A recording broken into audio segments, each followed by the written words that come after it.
അപ്പോൾ മുന്തിരിത്തോട്ടത്തിൽ എങ്ങനെയാണ് മുന്തിരി കൃഷി ചെയ്യണത് എന്നുള്ളതിനെ കുറിച്ചാണ് നമ്മൾ ഇവിടുത്തെ ആളുകളോട് ചോദിച്ചപ്പോൾ അറിയാൻ പറ്റിയത്. ചെറിയൊരു ഡീറ്റെയിൽസ് നമുക്ക് പറഞ്ഞുതരാം. ഇത് കണ്ടോ, ആദ്യം ഇത് നടും.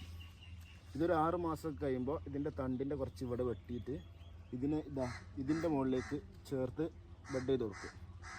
അങ്ങനെ ഇത് വളർന്ന് കുറച്ച് ഈ കമ്പിൻ്റെ ഹൈറ്റിലെത്തി കഴിഞ്ഞ് കുറച്ച് ഇങ്ങോട്ട് വന്നു കഴിഞ്ഞാൽ ഇവിടെ കട്ട് ചെയ്ത് കണ്ടോ, ഇതുപോലെ ഇതിന് കട്ട് ചെയ്ത് കൊടുക്കും.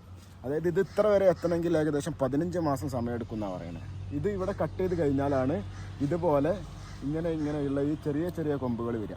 ഈ ചെറിയ ചെറിയ കൊമ്പുകൾ വന്നിട്ട് അതിലാണ് എന്തുണ്ടാവുക, പഴം ഉണ്ടാവുക. അപ്പം ഈ ചെറിയ ചെറിയ കൊമ്പുകൾ വന്ന് പഴമുണ്ടാവാൻ വേണ്ടിയിട്ട് 120 ദിവസം പിന്നെ എടുക്കും. അതായത് 15 മാസം കൊണ്ട് ഇത് വളർന്ന് ഈ ഹൈറ്റിലെത്തിക്കഴിഞ്ഞ് പിന്നെ ഇത് കട്ട് ചെയ്ത് കൊടുത്തു കഴിഞ്ഞാൽ പിന്നെയും എത്ര സമയമെടുക്കും? 4 മാസം. 120 ദിവസം, 4 മാസം സമയമെടുക്കും. എന്നിട്ടാണ് ഇത് പഴം ആകാൻ തുടങ്ങുക.